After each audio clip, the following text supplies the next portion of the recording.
Please welcome the Minister of Statistics, the Honourable Maurice Williamson.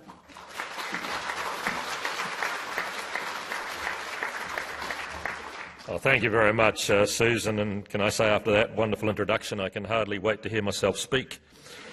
It's been a long road for me in the statistics portfolio. I started back in 1990. Len Cook was not yet even the government statistician. I think Mr Kuzmasic was still the government statistician when I was first made minister back then. So it's been a long, long road for me.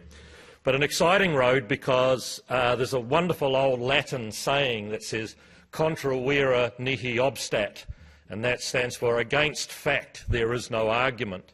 And far too often in the political landscape, the huge debates that go on are so ill-informed and don't have a good factual basis for either the debate or actually some of the decisions that are taken. So I'm rapt to be here at this forum because this is where the rubber hits the road with regards to facts. And facts are just vital with regards to any of the decision-making processes that either the public sector or indeed the private sector are involved in. Now, we have to hold this forum every 5 years because the Statistics Act of 1975, no, I wasn't around then, but the Statistics Act of 1975 makes it have to happen, but I'm delighted that we do have to get together every now and then for a bit of a stock take and a bit of a where do we go from here. In 2012, I took a paper through the Cabinet to try and identify what we considered are the most vitally important statistics. The problem with this whole range of statistics that are out there is there's this unlimited demand. Everybody thinks that the stuff they need is important. And of course, whenever you're in a sort of limited supply side of thing, you've got to try and work out where the priorities lay. So we set up a thing called Tier 1 statistics, got the Cabinet to go all through it with a fine-tooth comb. We had many iterations of getting it finalised, and we came up with 162 series of statistics that we think classify as Tier 1, that is the vitally important, and 119 of those are currently being produced, and 43 of them are either under development or research. And I hope that you all know what that list is and whether you think ones are missing or there should be some taken off and others changed.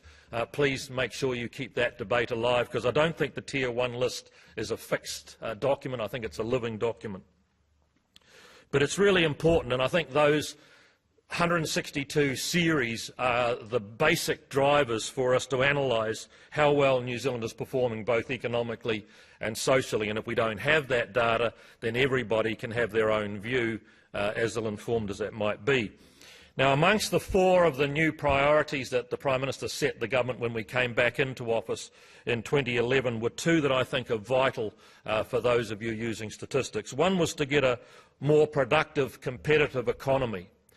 And I think that ever since the Brits cut our umbilical cord and sent us floating off into the bottom of the South Pacific and said we're not interested in you anymore, we've had to earn our own way in the world.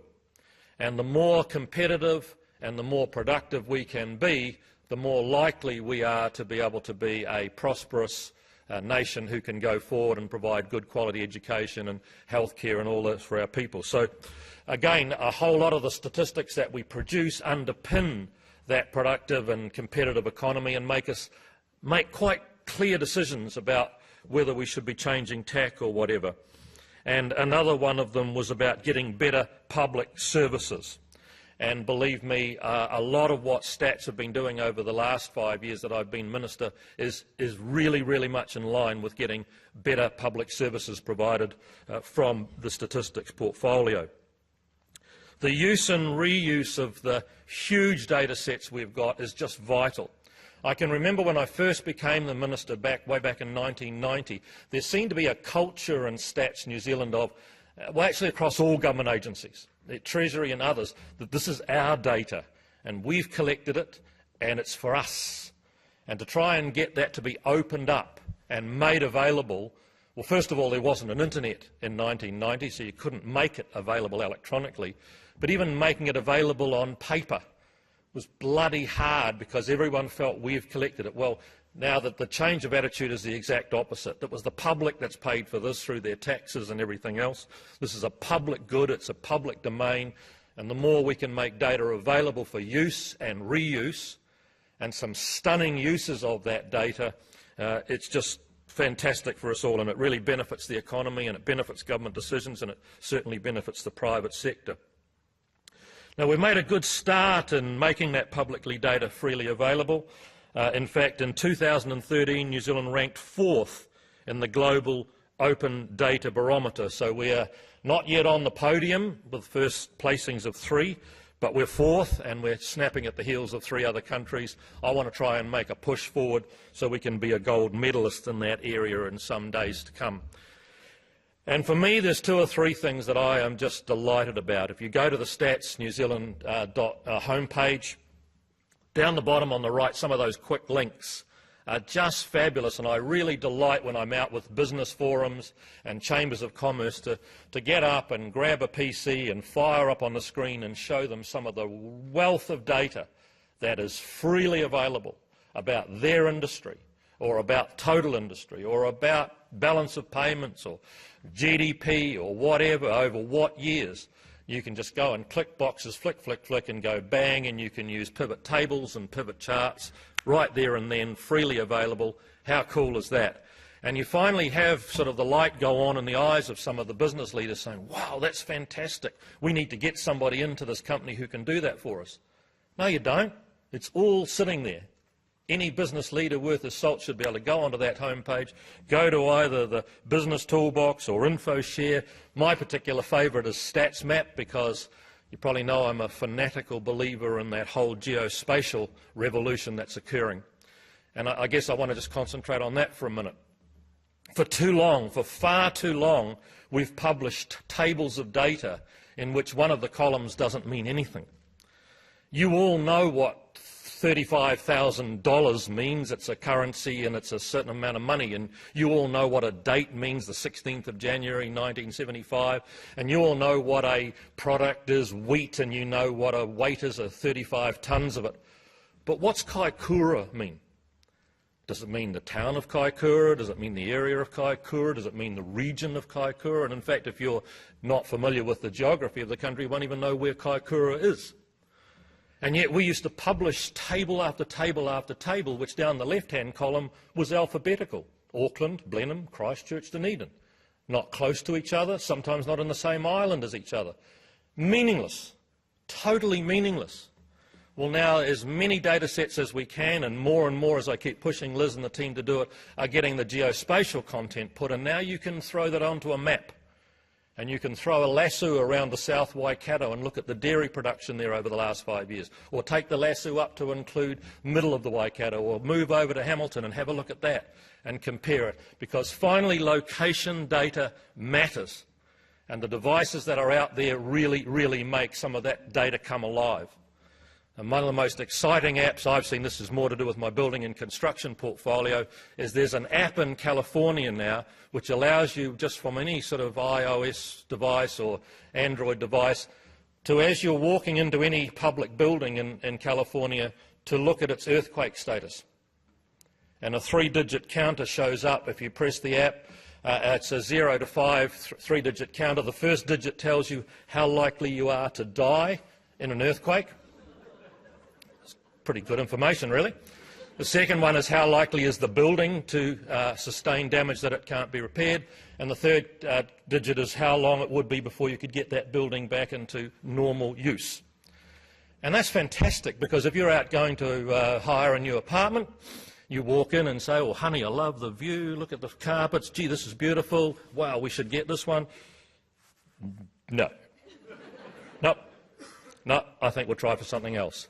Why can you do that now? Because the geo-coordinates of every building are in the data sets, and the earthquake-prone structural analysis has been done for all those buildings, and if you're going in to get a cup of coffee at your local coffee shop, you may decide to change coffee shops.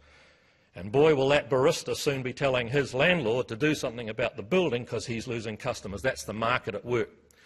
And there are phenomenal examples of geospatial data now changing the way business is done. My favourite in my hometown in Matamata is the old top dressers, when they used to have the bulk spreaders firing fertiliser on the farm. I can remember seeing a top dresser come in and do the same paddock that they'd done the day before because they forgot which ones they'd done. Well, now they've got geospatials on the trucks, and they can start the spreader flying with the fertiliser within about 10 centimetres of where they finished dropping the last load. And so you've got no duplication and no quadruplication. So I really want to tell you that for me, I love this stuff. I use it all the time. I fights with colleagues all the time go in there armed with data. There is no better ammunition to use in a war than data that's proving your case rather than I think or I reckon, which is far too many the basis for decisions in this country. And some of those tools, like the StatsMap tool, are fantastic. So Liz and the team at Stats have got a hard job to do, because I keep breathing down their neck about driving that transformation into the new data series so it's freely available for use and reuse, that it's geo-encoded, that it's available to you on your desktop and not like the old rules where you had to come in and sit down with a Stats New Zealand person and look at the data because it was all ours and we weren't going to let you have it. And I want this to be the sort of most open domain, phenomenally rich vein of information that you can tap into. And I hope that you all do, and you wouldn't be here today if you didn't love and breathe this stuff. So you're not the target audience. This is like going along to a prize giving at a secondary school and telling all the kids that are getting prizes it's really important to work hard. They already bloody are.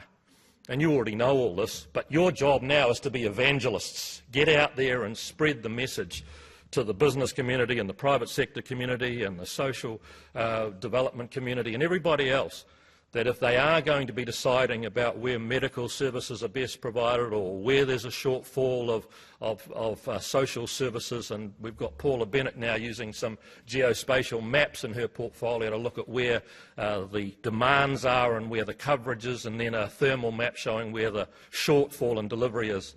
It's just an exciting time to be around. Boy, if you think of the last sort of decade, if I'd been speaking to you in 2004, you would have wanted me locked in a cupboard if I'd talked to you about iPhones, iPads, Facebooks, Twitters. Well, imagine that's 10 years, didn't exist, now all of that exists. iPhone leased in 2007, iPad in 2010, all just now part of the everyday landscape. So guess what? When we gather back here again in 10 years' time, which I'll still be the minister, Liz, in 2024, the language, the lexicon and the jargon that we will be using is just something that right now none of us can even guess where it will be. So thanks very much for participating. It's my bloody great pleasure to be in this portfolio. We provide the engine room for every other minister to start making better decisions. Thank you very much.